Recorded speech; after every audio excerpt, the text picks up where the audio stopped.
নমস্কার, আশা করি আপনারা সকলে খুব ভালো আছেন। আজ আমি আপনাদের সাথে দু রকমের কাপ কেক রেসিপি শেয়ার করব। দেখুন, কাপ কেক করার জন্য আমি কিছু টুটি ফুটি প্রথমে ময়দা কোট করে নিয়েছি। তারপর একটা মেজারমেন্ট কাপে 2 কাপ মতো ময়দা দিলাম। তারপরে এতে স্বাদ মতো নুন দিলাম এবং কিছু সাদা তেল দিয়ে ময়দাটা ভালো করে মিশিয়ে নিলাম। এর থেকে আমি 1 কাপ মতো মিশ্রণ তুলে রেখে দেবো।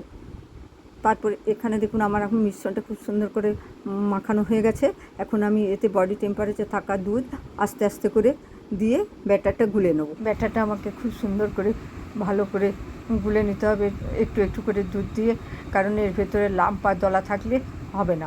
এখন আমি ওই মেজারমেন্ট কাপের হাফ কাপ চিনি, 1/4 টিস্পুন খাবার সোডা আর 1.5 টিস্পুন বেকিং পাউডার দিয়ে ব্যাটারটি ভালো করে মিশিয়ে নেব। এরপর আগে থেকে যে টুটি ফুটিগুলো কোট করে রেখেছিলাম সেগুলো ব্যাটারের সাথে ভালো করে মিশিয়ে নেব। আগে যে 1 কাপ মতো মিশ্রণ তুলে রেখেছিলাম তাতে এখন আমি কোকো পাউডার ভালো করে মিশিয়ে নিয়ে আরেকটি ব্যাটার তৈরি করে নেব।